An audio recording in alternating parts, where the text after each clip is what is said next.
Good morning students. मैं चंद्रकांता आज आपको कक्षा 12वीं से अभिव्यक्ति और माध्यम विषय पर कुछ प्रश्न हैं जो वो समझा रही हूँ और उनके उत्तर भी। तो बच्चों, आपको ये प्रश्न अपनी कॉपी में लिखने भी हैं और उत्तर भी साथ में लिखने हैं, ताकि जब आपको दोबारा देखने की ज़रूरत पड़े तो आप उसे कॉपी में से खोल के पढ़ सकते हो और ध्यान में रखोगे, क्योंकि ये पेपर में 5 नंबर के प्रश्न आते हैं। तो आपको इन प्रश्नों को बहुत अच्छी तरह से समझना है। इससे पहले मैंने एक वीडियो में आपको शायद 20 प्रश्न और उत्तर भेज दिए थे। आपने वो वीडियो देखी होगी, तो वो प्रश्न आपको ध्यान में होंगे, तो आपने वो भी कॉपी में लिखने हैं और आज जो मैं करवा रही हूँ इन्हें भी आप कॉपी में लिखोगे। तो सबसे पहला प्रश्न है, बीट रिपोर्टिंग किसे कहते हैं? आप ये मान के चलो कि ये पेपर में आता ही है। पता नहीं इस प्रश्न को क्या कि हर बार ये पेपर में आया है, हर फाइनल एग्जाम में। बीट किसे कहते हैं या बीट रिपोर्टिंग किसे कहते हैं? तो अधिकतर समाचार पत्रों और पत्रिकाओं के अलावा टीवी और रेडियो चैनलों में भी विशेष लेखन के लिए एक अलग से डेस्क होता है और उस विषय पर काम करने वाले पत्रकारों का समूह भी अलग होता है। मतलब जो विषय है जिस पर उसकी रुचि होएगी तो उसका समूह अलग होता है और संवाददाताओं के बीच काम का विभाजन आमतौर पर उनकी दिलचस्पी और ज्ञान को ध्यान में रखकर किया जाता है। मीडिया की भाषा में इसे बीट रिपोर्टिंग कहते हैं। अब यदि इसे और थोड़ा सा सरल भाषा में बताऊं तो खबरें कई तरह की होती हैं, ठीक है। ये भी बीट किसे कहते हैं? खबरें कई तरह की होती हैं, जैसे सामाजिक, राजनीतिक, आर्थिक, खेल, कृषि, फिल्म आदि से संबंधित, ठीक है। अब संवाददाताओं के बीच जो काम का विभाजन है वो उनकी रुचि को ध्यान में रख करके किया जाता है। मतलब जिस संवाददाता की रुचि जिसमें है भी उसमें देखना पड़ेगा कि वो राजनीति में ज़्यादा इंटरेस्ट रखता है या उसकी सामाजिक में है या फिल्म में है या कृषि विभाग में है, किस में उसकी ज़्यादा रुचि है, उसको ध्यान में रख करके जो है उन्हें वह काम दिया जाता है। तो मीडिया की भाषा में इसे बीट कहते हैं। फिर दूसरा है, फीचर किसे कहते हैं? फीचर सुव्यवस्थित, सृजनात्मक और आत्मनिष्ठ लेखन को फीचर कहते हैं। इसका उद्देश्य क्या होता है? फीचर का उद्देश्य पाठकों को सूचना देना, उन्हें शिक्षित करना और उनका मनोरंजन करना होता है। फीचर को पढ़ करके यानी जो पढ़ने वाले हैं उनका मनोरंजन भी होता है, उन्हें कुछ शिक्षा भी मिलती है, वो उससे कुछ सीखते भी हैं, सूचना भी मिल जाती है, ठीक है। तीसरा आता है विशेषीकृत रिपोर्टिंग। पहले था ना बीट रिपोर्टिंग, विशेषीकृत रिपोर्टिंग। तो विशेषीकृत रिपोर्टिंग, इसमें विशेषीकृत में विषय से जुड़ी घटनाओं, मुद्दों और समस्याओं का बारीकी से विश्लेषण किया जाता है, ठीक है।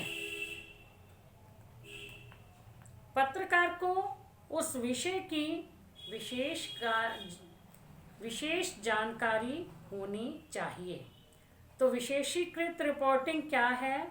इसमें किसी विशेष विषय पर जुड़ी घटनाओं, मुद्दों और समस्याओं का बहुत गहन अध्ययन किया जाता है, यानी बारीकी से विश्लेषण किया जाता है और पत्रकार को इस विषय में पूरी जानकारी होती है।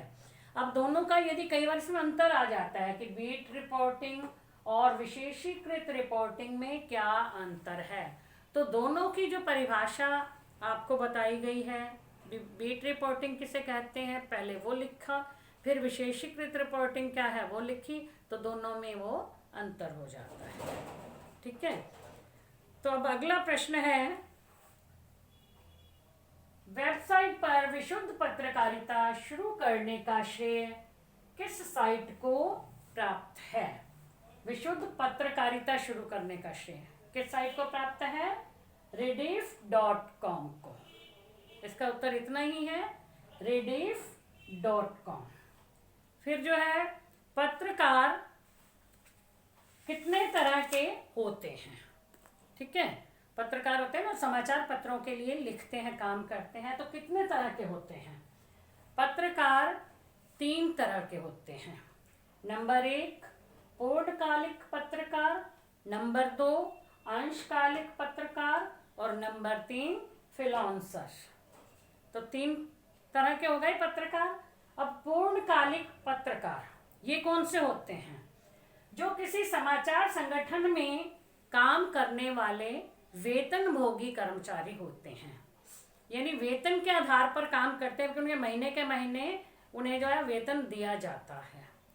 ठीक है, और उसमें जितना भी वेतन बढ़ता रहता है, कोई टीए बढ़ता रहता है, वो सब कुछ होता रहता है, वेतन के आधार पर वो काम करते रहते हैं, वो होते हैं पूर्णकालिक पत्रकार।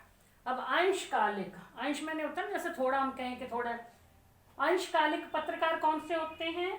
ये पत्रकार किसी समाचार संगठन के लिए निश्चित मानदेय पर काम करते हैं। उन्हें मतलब उनके लिए पैसे जो है निर्धारित कर दिए जाते हैं, निश्चित कर दिए जाते हैं कि तुम्हें इतने ही दिए जाएंगे, और ये उस पर काम करते हैं, निश्चित मानदेय इन्हें दिया जाता है।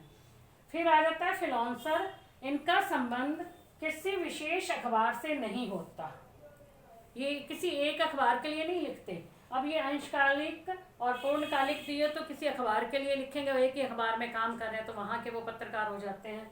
लेकिन जो फ्रीलांसर होते हैं, इनका संबंध किसी एक ही अखबार से नहीं होता, बल्कि भुगतान के आधार पर अलग अलग अखबारों के लिए ये समाचार लिखते हैं। जैसे इनको पैसे मिलते हैं ना, तो पैसे देकर के कोई भी समाचार पत्र वाले इनसे समाचार लिखवा सकते हैं। तो ये तीनों पत्रकार के तीनों प्रकार बच्चों पता चल गए होंगे, अंशकालिक पत्रकार, पूर्णकालिक पत्रकार, अंशकालिक पत्रकार और फ्रीलांसर। फिर इसके आगे आता है समाचार लेखन के 6 प्रकार कौन से हैं? समाचार लेखन के, समाचार लिखे जाते हैं ना, अब आप जो है पढ़ते हो, समाचार पत्र पढ़ते हो, तो उसमें जो समाचार हैं उसके 6 प्रकार कौन से हैं? कहाँ से शुरू हो रहे हैं? 6 जो प्रश्न बन जाते हैं, मतलब कैसे कैसे घटना घटित हुई, वो वाले कौन से हैं? कब, कहाँ, क्यों, कैसे, क्या, किसके। अब जो घटनाएं कोई ऐसी होती है ना, कब हुई थी, कहाँ हुई थी, क्यों हुई, कैसे हुई, फिर उस घटना में क्या हुआ, वह घटना किसके साथ घटी, इस तरह से इसके 6 प्रकार हैं जो प्रश्न बनते हैं, 6 प्रश्न उसमें बनते हैं, उसी आधार पर जो है समाचार लिखे जाते हैं। अगला प्रश्न है, प्रिंट या मुद्रित जनसंचार माध्यम के 2 रूप कौन से हैं? समाचार पत्र और पत्रिकाएं। ये आ गए ना, मुद्रित माध्यम, प्रिंट माध्यम, यानी हमें छपे हुए मिलते हैं। कौन से? समाचार पत्र पत्रिकाएं, वो छपे हुए हमारे पास आते हैं। फिर है इंटरनेट पर पढ़े जाने वाले 2 समाचार पत्र कौन से हैं? इंटरनेट पर जो पढ़े जा सकते हैं, एक है नव भारत टाइम्स और दूसरा है हिंदुस्तान। कौन से हैं? नव भारत टाइम्स और हिंदुस्तान। अगला प्रश्न है, हिंदी की सर्वश्रेष्ठ वेबसाइट कौन सी है? कौन सी है? BBC।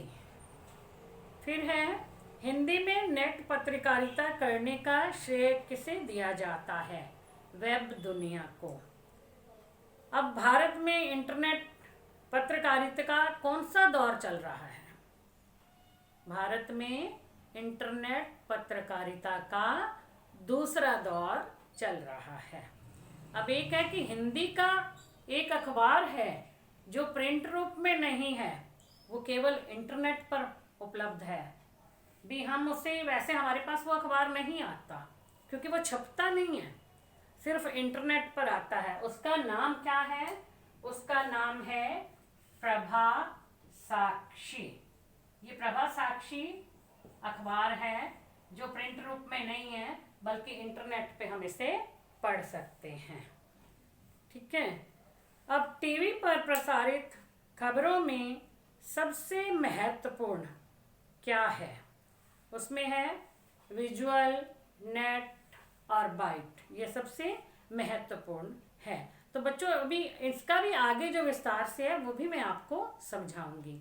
अब आ जाता है मुद्रित माध्यमों की क्या विशेषता होती है। विशेषता क्या है? मुद्रित माध्यम जो हमें छपे हुए मिल जाते हैं, जैसे हम अखबार पढ़ते हैं या कोई पत्रिका आती है वो पढ़ते हैं या कोई पुस्तक पढ़ते हैं, छपी हुई है हमारे पास, तो उसकी क्या विशेषता है? मुद्रित माध्यमों में छपे हुए शब्दों में स्थायित्व होता है। स्थायित्व मतलब वो हमें हमेशा हमारे पास रहते हैं। यदि हमने उसे पढ़ा, एक बार हमें समझ में नहीं आया, हम उसे दोबारा पढ़ सकते हैं और जब जी चाहे तब हम उसे उठा करके पढ़ सकते हैं। आराम से पढ़ते पढ़ते हम सोच भी सकते हैं, इसमें ये लिखा है तो क्यों लिखा है, ठीक है। और यदि समझ में नहीं आ रहा है तो उसे हम दोबारा दोबारा भी पढ़ सकते हैं। अब लेकिन टीवी वगैरह में आपने देखा होगा तो उसमें तो एक आधी खबर जो आई वो चली गई, तो दोबारा जब आएगी तो सुनेंगे, उस टाइम पे हमें समझ में नहीं आई तो नहीं आई, वो निकल गई। लेकिन जो मुद्रित माध्यम होते हैं इसमें हम दोबारा पढ़ सकते हैं, उसी टाइम पे हम बैठे बैठे सोच विचार कर सकते हैं, पढ़ सकते हैं, उसे संभाल करके भी रख सकते हैं। मतलब ये नहीं है कि एक बार उसे पढ़ा तो बस उसके बाद हम उसे संभाल के रख दिया, चाहे कितने समय बाद भी यदि हमारा मन होता है तो हम उसे पढ़ सकते हैं। तो आज के लिए बस बेटा इतने ही प्रश्न। अब मैं इसके कुछ और प्रश्न हैं जो आपको नेक्स्ट वीडियो में समझाऊंगी। Thank you.